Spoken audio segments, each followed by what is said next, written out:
Jordan's foreign minister says his country cannot handle another West Bank war amid Israeli operations.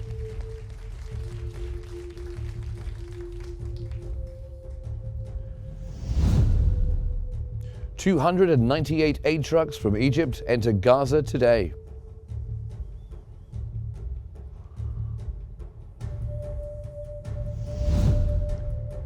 And Saudi Arabia urges Israel's withdrawal from southern Lebanon.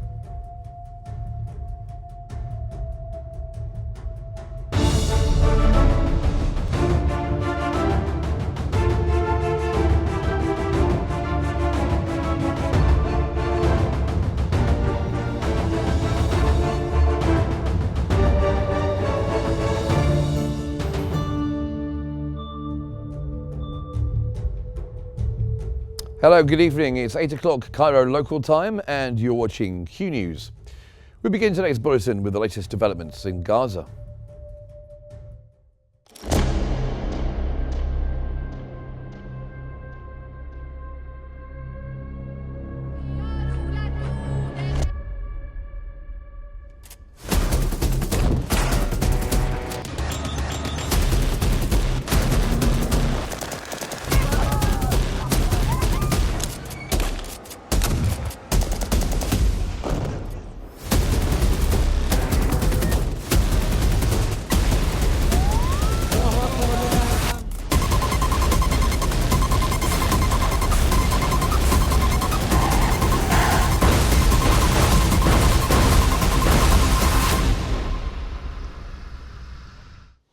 The Israeli occupation forces have continued their aggression against the Jenin city and camp. That takes place for the third consecutive day, leaving 12 deaths and causing widespread destruction to the infrastructure. That came as residents reported ongoing gunfire and explosions, with at least 4 wounded, following the previous day's deaths of 10 people. This marked the third major Israeli army incursion into Jenin in less than 2 years.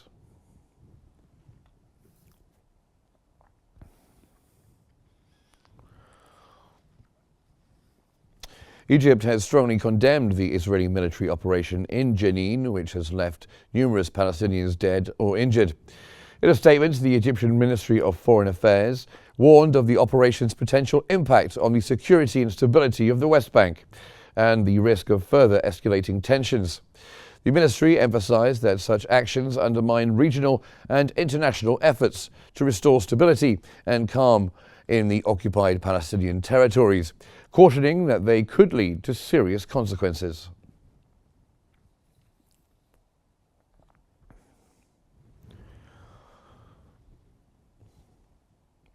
Jordan has strongly condemned Israel's aggression in the occupied West Bank city of Jenin. The Foreign Affairs Ministry spokesperson criticized Israel's violations of international law and cited its responsibilities as an occupying force.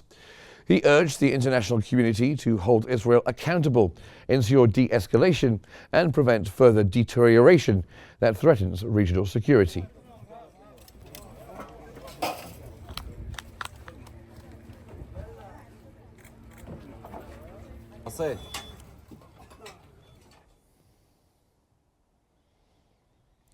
Also, Jordan's Foreign Minister Ayman al-Safadi has warned his country cannot endure another war in the West Bank, where an Israeli operation has killed 10 people.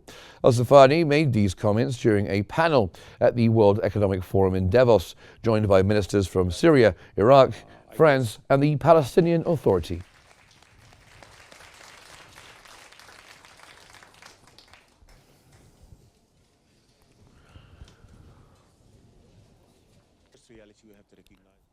France has voiced its concern over the escalation of security tensions in the West Bank following a large-scale offensive by Israeli forces on the city of Jenin and its refugee camp, urging all parties to exercise restraint. The French Ministry for Europe and Foreign Affairs said that Minister Jean-Noël Barrot will discuss the issue of settlement expansion in the West Bank with his European counterparts during the Foreign Affairs Council meeting scheduled for January the 27th in Brussels. The ministry just stressed that settlement expansion and increasing violence by extremist settlers are fueling instability in the region. France also condemned recent attacks that targeted several Palestinian areas, resulting in injuries to numerous Palestinians during the nights of January 20th and 21st.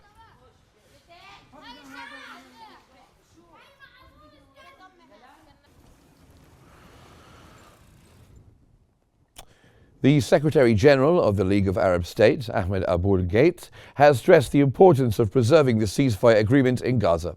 Abul-Gheit stated that the ceasefire is not a lasting solution and that the establishment of an independent Palestinian state on the 1967 borders, with East Jerusalem as its capital, is the only permanent solution that ensures peace and security. He warned that neglecting Palestinian rights threatens global stability and peace.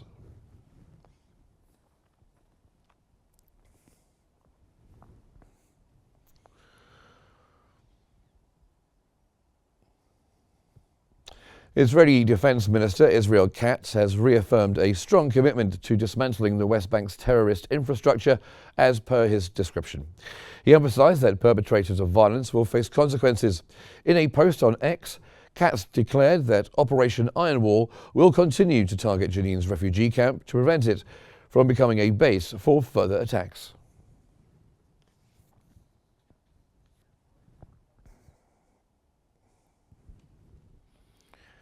Now, Selma Marwan is waiting for us in our newsroom for further analysis. Selma. Thank you, Mark. And for further analysis on the current situation in Jenin after the consecutive Israeli attacks, we're joined from Cairo by Al-Ahram Managing Editor Muhammad Azzeddin. Mr. Muhammad, thank you so much for joining us on Qnews. And first off, what do you think of the statements made by Israeli government ministers about destroying the West Bank?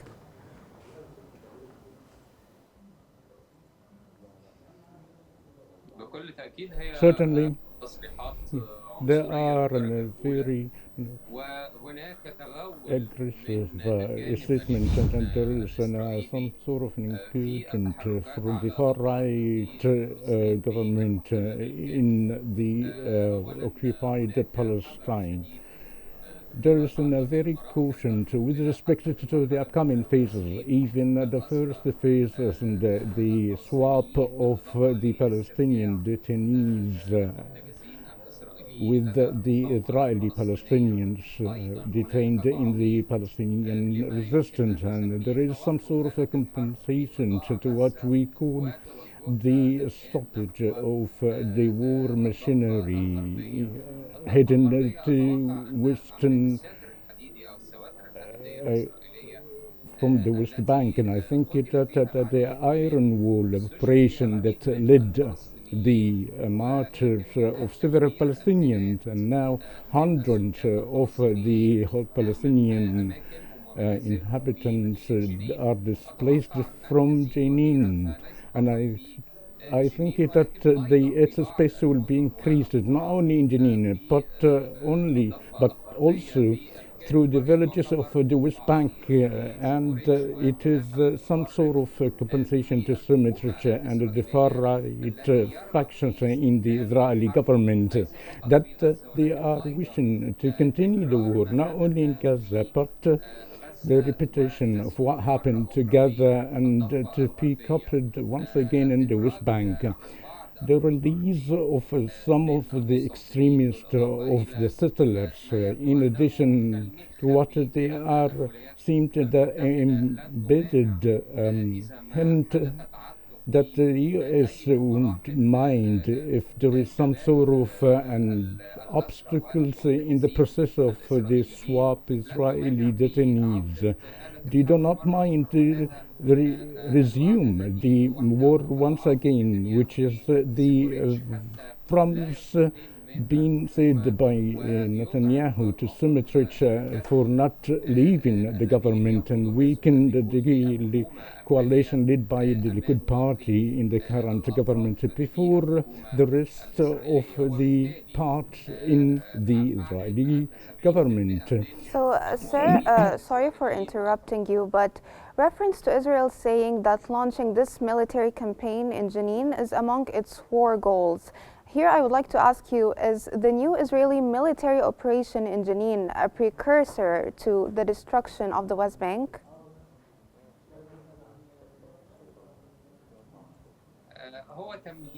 It is a pre-attempt to try to annex of Palestinian territories, whether they are establishing new settlement of Israel or to put what is called the buffer zone that Israel claims that is a necessity in protecting the settlers in the in the occupied Palestinian territories, and therefore, yes, I think it is an attempt of annexing several territories or to be evacuated from the genuine Palestinian people or to evacuate or displace the Palestinians from their homes and creating a new reality that the Israeli plan of settlement is to replaced by the Israeli and contained the Palestinian people in their territories,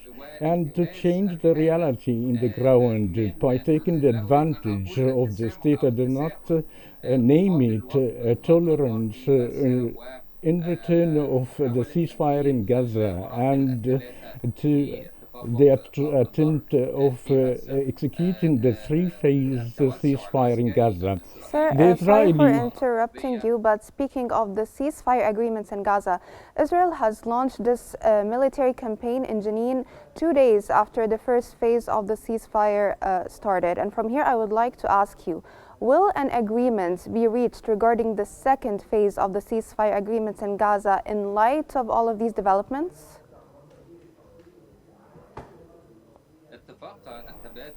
The swap agreement, despite the restraints of Israel and the pursuit to expose the names of the female detainees, the Palestinian Authority stated to release the civil female detainees in the upcoming Saturday, or I think it's Sunday. Therefore, so the attempt of Israel to regain the maximum number of the neighborhood, the thing that 25 out of the 35 of Israeli detainees in the detainees detained by the Palestinian resistance. In addition, they may interpret any delay or attempt due to the hard security situation in Gaza Strip and the return of the displaced from the south in the center to into the northern side of Gaza. Particularly in the upcoming Sunday, the return would start either through Salah ad-Din or walking in feet or during the feet amid of very restricted exceptions by the Israeli occupying forces for the Palestinian that their homes were demolished in the Gaza Strip, either in the north, south, or in the center of Gaza. The matter here is related to the extremism way of Israel of not allowing any features that the far right might threat Israel in the future, and we see. Hence, we see that there's some difficulties, and the great Egyptian role, and the sponsored countries such as Qatar, in addition to the United States, from the center that was established in Cairo to facilitate any obstacles before the execution of the ceasefire agreement, either in the first phase that some would think it is easy, or within the second phase that would have more difficulties, particularly that they wish to return for all the Israeli detainees and do not reveal Lastly, of sir, them sorry number of for the interrupting you due to the shortage of time, but lastly, I would like to integrate Donald Trump into our conversation. Could Trump pressure Netanyahu to finalize a permanent ceasefire in Gaza?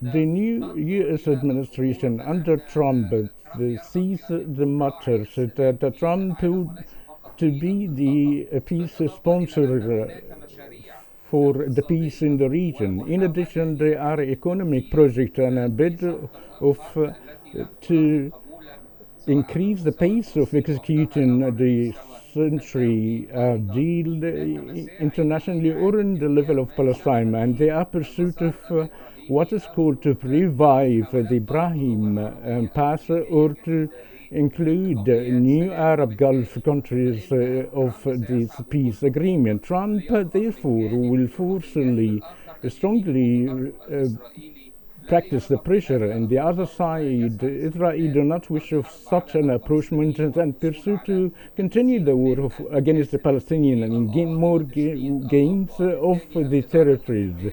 And I think that the U.S. administration's stance is more positive compared to Biden's that never achieved a lot for the Palestinians. And I think that the latest statement issued by Trump upon the inauguration to have an end of the agreement before taking into office.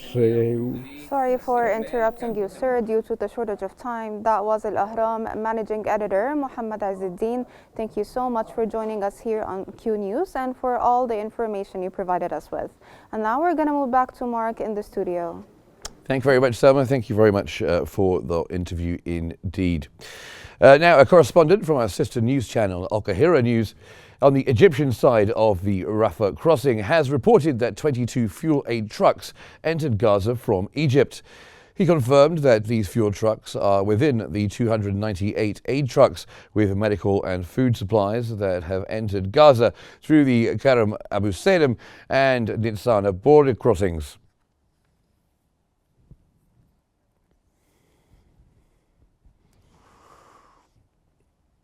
And from the latest in Gaza, now let's get the latest from Lebanon.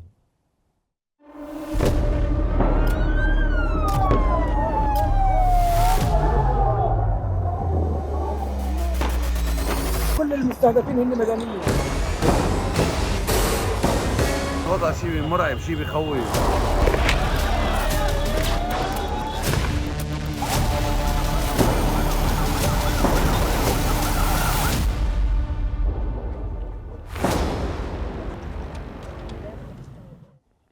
Saudi Foreign Minister Faisal bin Farhan has met with Lebanese President Joseph Aoun to discuss Lebanon's challenges and regional developments.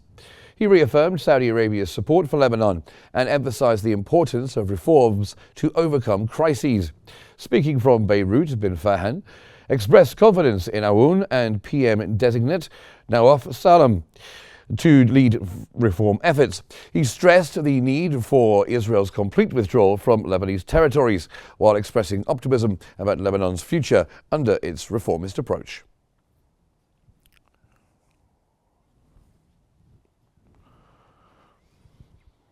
And in Lebanon, the Israeli media has reported that Prime Minister Benjamin Netanyahu is attempting to delay the withdrawal from Lebanon due to pressure from Finance Minister Bezalel Smotrich to maintain a presence in the Lebanese territory. That comes as the Israeli Security Cabinet is meeting to discuss keeping a portion of the Israeli Defense Forces in southern Lebanon.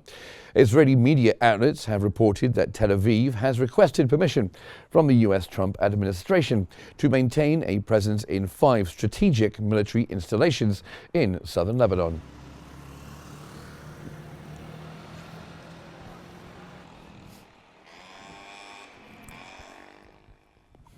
Some displaced Lebanese have returned to the border villages of Nakura and Khayyam.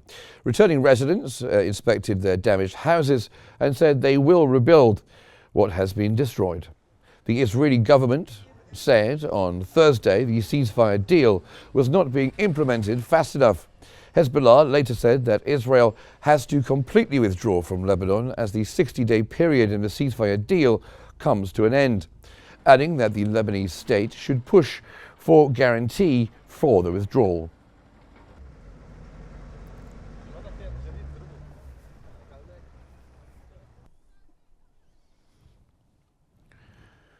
The Israeli army has announced that its 7th Brigade under the 91st Division continues operations in southern Lebanon to safeguard Israel's security.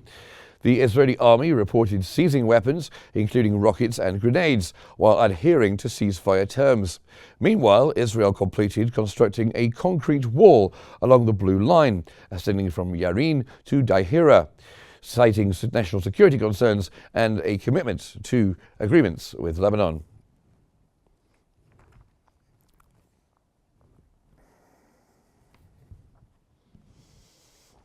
The Lebanese President, Joseph Aoun, has emphasized the urgent need for Syrian refugees to return to their country.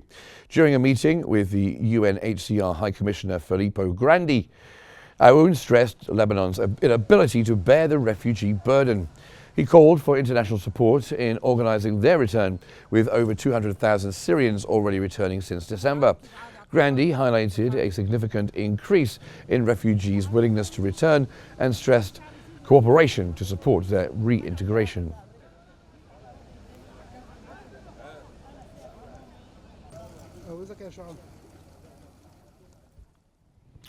South Korea now, and former President Yoon Suk-yeol has attended impeachment trial at Constitutional Court after the anti-corruption agency transferred his case to prosecutors. Yoon, impeached and suspended on December 14th, has been in custody since last week while investigators probe his December 3rd attempt to impose martial law, which was quickly overturned by Parliament. The Corruption Investigation Office announced it would seek an indictment for Yoon on charges of insurrection, abuse of authority and obstructing rights. His former Defence Minister, Kim Yong-hyun, also attended the trial as a witness and has already been charged with insurrection.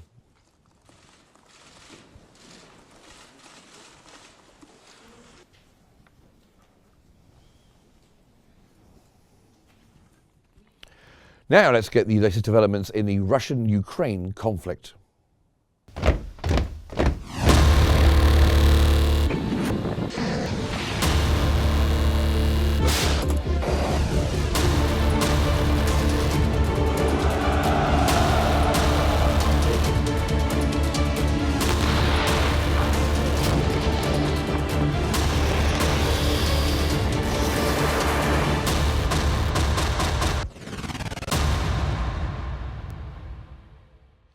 The US President Donald Trump has expressed his belief that the war in Ukraine should never have started, asserting that under his leadership, the conflict would not have escalated.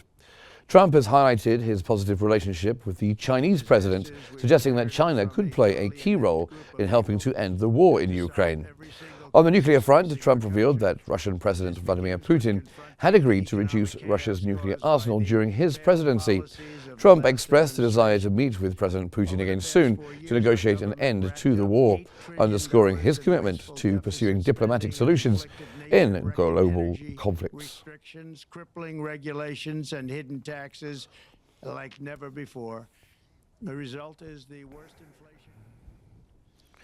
Meanwhile, Ukraine's foreign ministry has said that Kyiv's talks with allies on a possible foreign troop contingent in Ukraine are only in their very early stages. Ukraine is seeking security guarantees from its allies as part of any potential peace deal to end the war, almost 3 years into the conflict. President Volodymyr Zelensky said on Tuesday those could include at least 200,000 European peacekeepers. Russia on Thursday rejected the idea of NATO countries sending peacekeeping troops to Ukraine in the event of a ceasefire in the war with Russia, saying such a move would threaten to cause an uncontrollable escalation. In the previous days, does Ukraine have a clear idea of? Yes, the discussion is. Earlier in the day, Kremlin spokesperson Dmitry Peskov had said that Trump's threats of further sanctions were nothing new. In a post to his Truth social site on Wednesday, Trump urged Russian President Vladimir Putin to settle now and stop this ridiculous war, adding that he would have no choice but to expand sanctions and increase tariffs on Russian goods. Peskov added that Moscow remains ready for a mutually respectful dialogue.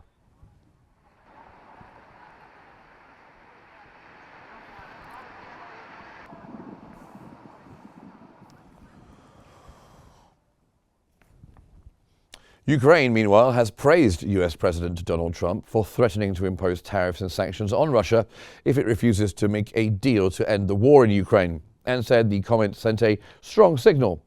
Ukraine's Foreign Minister Andrei Sybiha said that Ukraine welcomes strong messages from President Trump. He added Ukraine believes that he will be the winner and that they have an additional chance to get new dynamic in diplomatic efforts to end this war. So we do really welcome such strong messages from the President Trump, and we believe that he will. So that almost brings us to the end of this news bulletin, but let's recap the headlines. Jordan's foreign minister says his country can't handle another West Bank war amid Israeli operations.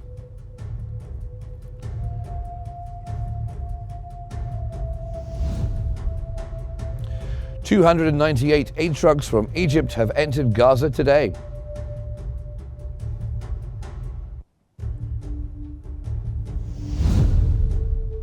And Saudi Arabia urges Israel's withdrawal from southern Lebanon.